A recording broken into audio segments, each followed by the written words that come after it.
All right. It's been a while since we did one of these. Yeah, Welcome couple of to, months, right? yeah, it's been a few months. I mean, I've been doling them out slowly on podcasts on Spreaker, so they go out to like um Spotify and Apple Podcast. So they've still been a thing. Sorry, I got crap in my eye. Um Welcome to King of Our Nightmares, episode 4. Rage by Richard Bachman, aka Stephen King, or Amok. Amok. Amok. Amok. What does that mean?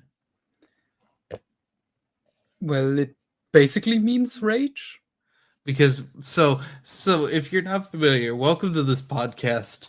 Um, I'm Jeremy. This is Noah, and we do a podcast about Stephen King books and how in Germany the titles get butchered. Most of the time, yeah. Is this one not the case? I mean, it's kind of accurate. It basically means like, going postal, going insane, Okay. killing I kill, mean, that killing does people in a happen. murder spree. So it's accurate at least. Yeah. So we before we get into this book, we need to explain the whole Richard Bachman pseudonym name. Right. Stephen King had a bunch of ideas, and back in the day, they wouldn't let him release them all at once. They thought his name would be get like too worn out. So he came up with Richard Bachman. And Richard Bachman books are typically more unpleasant, typically. Um, I was always told evil wins, but that's not always the case. Um, but a bunch of his fans, according to him, a bunch of his fans would write to him and be like, "This Richard Bachman guy is a complete ripoff of you." It would send him all this mail, like complaining about Bachman. But the first of these Bachman books that was published was called Rage, which is about his name's Charlie Decker, if I'm not mistaken. Is Correct. our main character loses his mind, and he decides to shoot his algebra teacher and take the class hostage and tell them about his life and sort of get under all of their skin for reasons. It's weird. It's a really bizarre book. It's really bizarre coming off of The Shining to this because it's more grounded in reality, for one thing. But it's not because it's told from Charlie's perspective, which leads to one of the, I think the biggest complaint I have with the book is the kids talking. And when I say kids, they're high school kids. Um, it doesn't even feel like 70s slang, Nope. but you can forgive that because Charlie's crazy and he's a weird outcast. So it's Charlie's perspective on this. And he's lost his mind. Um, they talk about Charlie, he talks about his childhood and how his father threw him on the ground really hard. It was just awful to him.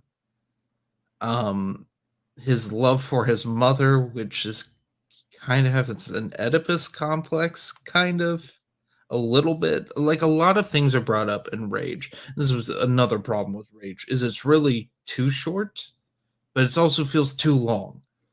So certain things about Charlie's psyche are really brushed over. Like he Yeah, has because children. yeah, because that's the thing with the story structure we have here. Mhm. The plot itself with him like taking his class hostage, that's like 4 hours, like in story. Yes. But sprinkled throughout at different points are just those pretty random flashbacks. Yes. On top of him getting kids in his algebra class to tell stuff about them. Right. Like one girl talks about her sexual experiences and how she likes to pick up random men and have be fucked by them in the back of a car. Another one talks about how his mom's just a shitty pencil pusher and murdered a kitten because it would be too much money to take care of it. Um, and all around this, we have a character whose name is escaping me right now, who's like the popular guy, Ted Jones, I Ted think. Jones, who at this time, and it dawned on me near the end of this book, he would be the protagonist if this was an orthodox book for the time, because Mhm. he's like the perfect like high school like popular kid athlete sort of thing, but he has issues. And by the end of this book, it's just bizarre what happens with him. And this Yeah. book is really, really peculiar. This is the only Stephen King book that is not in publication anymore. And we should talk about that briefly. One of the many school shootings that's unfortunately happened in America, they opened up one of the shooter's lockers, found a copy of Rage in there. Stephen King felt awful about this, and he had it pulled from publication. Yeah, and actually I think it was not just this one case. I think it happened like 2 or 3 times. But I think in the previous two cases, the shooters didn't kill anyone, so it wasn't as big of a deal. Mhm. But yeah, by when it got like serious like that, he was like, okay, this is enough. We have to do something. So I think it was in the year 2000 where he said, okay, no reprints anymore. Mhm. Which made this really hard to find in America. Yeah, the German Oh, copy is pretty easy to get, at least. yeah. You can find paperbacks semi regularly, but to my knowledge, this is the only hardcover printing. I Is think called so. the four early Bachman books, which has Long Walk, Road Work, and The Running Man in there. So if you can get your hands on that for under $50, it's a good deal. I think I got mine for 40. Hmm. Um, although the print, I will say the print is really small in that book. So if you have eyesight problems, you may need a magnifying glass. But this book's just bizarre. It's really I like it, but I don't like it. If that makes sense to you, Noah.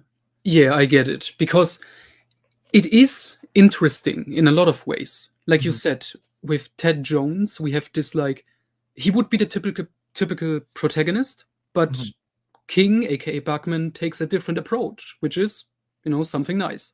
mhm, I think the problem it might be because of real life getting into it, because Charlie Decker as the character, the school shooter here, kind of gets like glorified in a Yeah, way. it's an interesting look at Stockholm syndrome, especially when you get about halfway through the book and the most of the class starts to like follow Charlie. That he makes a mob out of them basically, and they start to sympathize with him to an extent. Mm, Um, which is it's just weird. Um, yeah. that part's probably the most interesting. But when it for me, what takes me out of the book is when the kids are talking because their slang. It's not even really correct for the 70s. And just the female characters in general here, Oh kind of, yeah, they're kind of all over the place. yeah, which is weird because Carrie, I would say, is pretty good in that regard. Like, Yes. not perfect, but pretty good.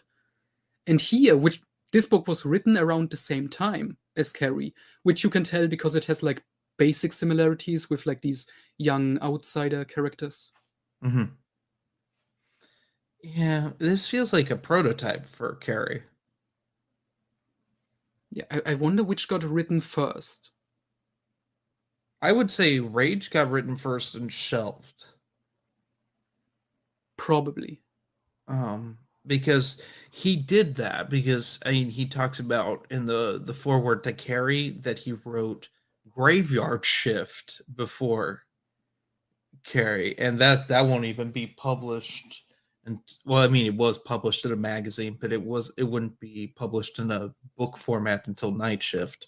Right, because I think he confirmed his first novel that he had ever written when he was like 18 was The Long Walk. Hmm. Yeah, So he. I mean, he still does that. Like he pulled. I mean, Gwendy's button box or whatever. yeah, that The first classic. one with Richard Chisma is an unfinished work of his. Blaze was another one that came out a few years ago. Another Richard Bachman. Yeah, it's a Richard Bachman. It's from this era. He just would write things and then he'd say they go bust. And sometimes he'd throw them out, sometimes he didn't. And sometimes he just Thankfully, lost them. yeah, like the Dark Tower. Or Under the Dome, aka The Cannibals. I forget that Under the Dome, that monstrosity, was written so long ago. I don't know. Under the Dome's bizarre. But yeah, with Bachman, it's so it's hit or miss for me with the Bachman stuff. Sometimes like Running Man was my first experience with Bachman, and that's pretty good. And I also like Thinner quite a bit, but this is just I like the premise of it. I wish there was more of it. I wish that we had like more time to explain things, but I wanted to bring something up to you, Noah. Okay. There are a couple letters at the end of this book. And one of them is from his Charlie's friend, which I was beginning to think wasn't actually a person and that he was made up, but he's not. And he talks a lot like Charlie. I would have loved a sequel with him as the main character trying to break Charlie out. Which, should we get into spoilers? Yeah, let's do it. Okay. So Charlie can we talk about Charlie getting shot? Yes. So Charlie, they set up this like sort of blockade. Like they get the police, they get like the Rangers out, like they get all these people, and they are talking to Charlie through the megaphone in the class, which I forgot was even a thing in schools because they got phased out probably when I was in middle school, about 7th grade. They stopped doing that and they started being more electronic and like using the computer for that. But they're talking through that, and before this, Charlie went through his like locker and like he put his padlock because he's getting expelled basically because he beat a teacher with a pipe wrench, like almost. Was it a pipe wrench? It was a wrench. Okay.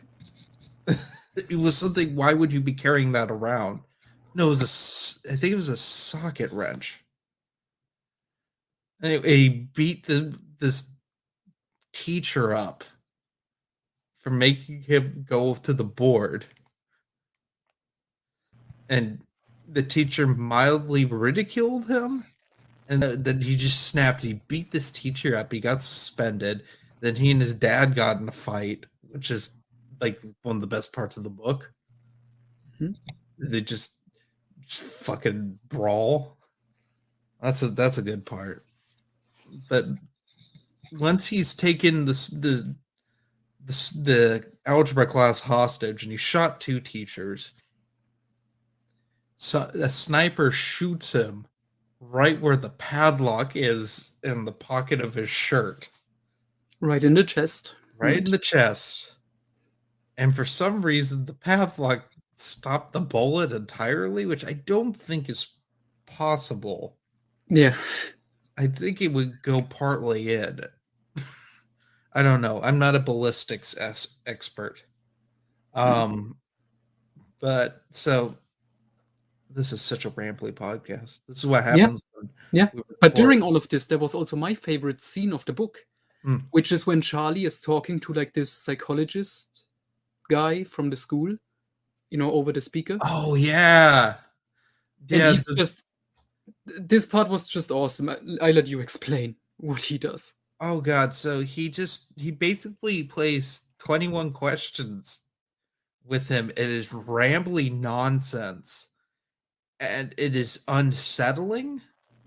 It's uncomfortable. He's like threatening to shoot kids if he doesn't get the answers he wants. Yeah, and he's just trying to like destroy this psychologist like concept. Like he's going in this, he's in control, and he thinks he knows how this is going down. Mhm. And Charlie just tries to, basically fuck him over, and he asks questions that don't make any sense. Yeah, like about his wife, about Vietnam, about like just and And then he tricks him with some religious questions. oh yeah, that I remember I read that. I had to set the book down at pace. It was so much. That is probably that's one of the better scenes in this book. Definitely Just a highlight. oh yeah. Um it was so along with the lawn didn't fuck around. Let me read the beginning of this book because I had to read it to my girlfriend because I thought it was the funniest fucking thing. It was the funniest fucking thing, quote Jeremy, about a school shooting novel.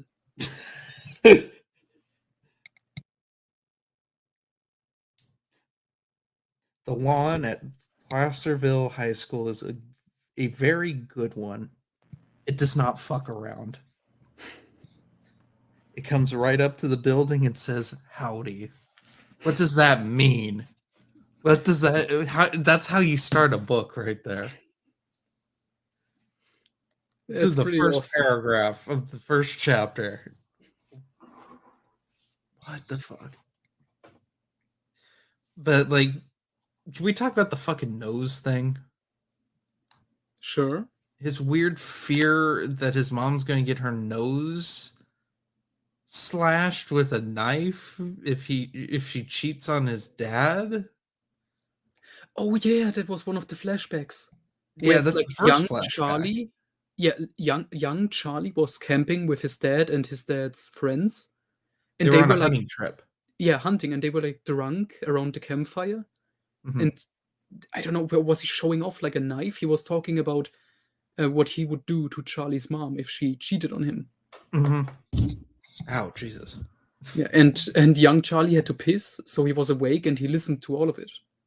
And it freaked him out. And it made him hate his dad. With that, and he threw a bunch of rocks through the storm blind things, and like broke windows. His dad threw him on the ground. Hmm. So yeah, it's interesting to see as we go through his flashbacks because they're intercut with other people talking about things. The state of his mother, she just kind of starts losing her mind and is just on drugs constantly.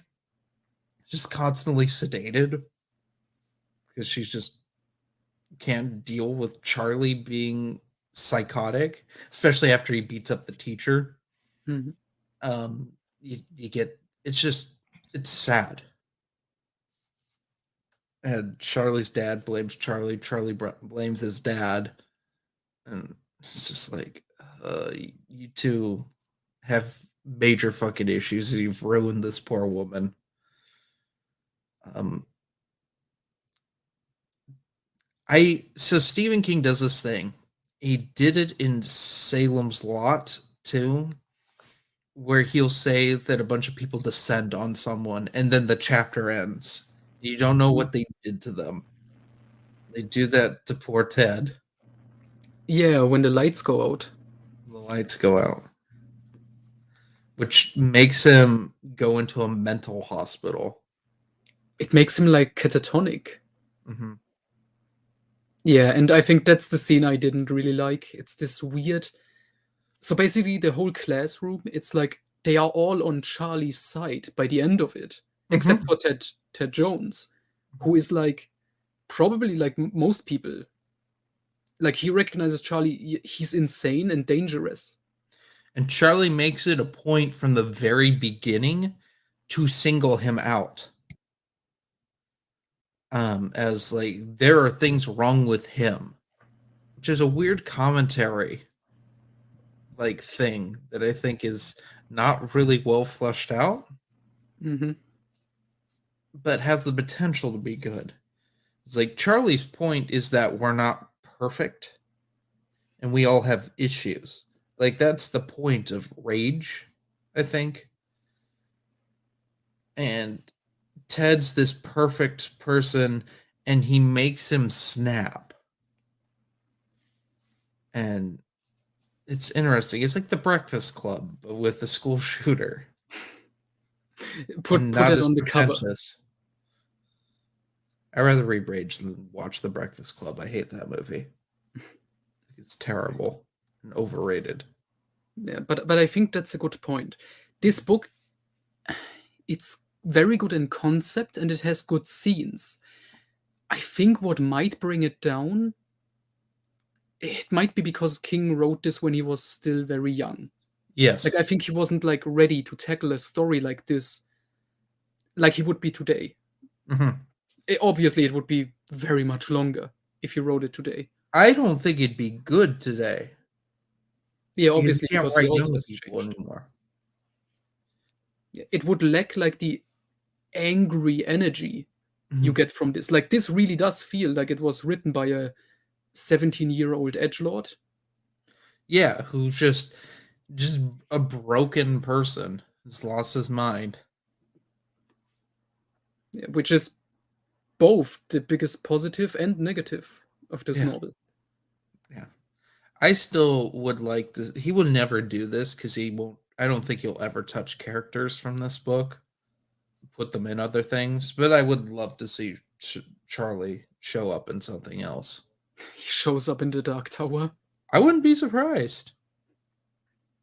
Roland Yeah. ends up shooting him. They have a shootout. Oh, that would be ironic. But yeah, I think I was thinking, is this the only King book with no connections? But no, there No are some. connections to the tower.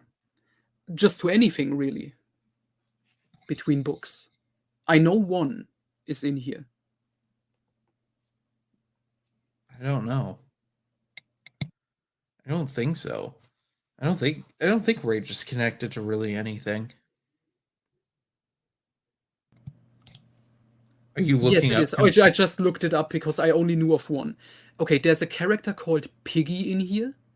He's the Yes. one who talks about his mother being, you know, and there's also a character called Piggy in the short story. I think it's called Cain Rose Up, which is also about like a college student going on a killing spree. I think it's in the Skeleton Crew, a short story Oh, okay. collection. Yeah, it's Because basically kind of the same-ish premise in a way, the same angry tone and everything about school shootings. Yeah, and there's the same character basically. And the city of Harlow is mentioned for the first time in here. oh Yeah, which is one of the many like fictional towns that King came up with in Maine. yes, I will say, Pigpen is the character's name. That's what at least they call it in the English version. Yeah, I was wrong. Pigpen. He's alluded to either killing himself or doing something really bad, and it's redacted out in his and Charlie's friend's letter.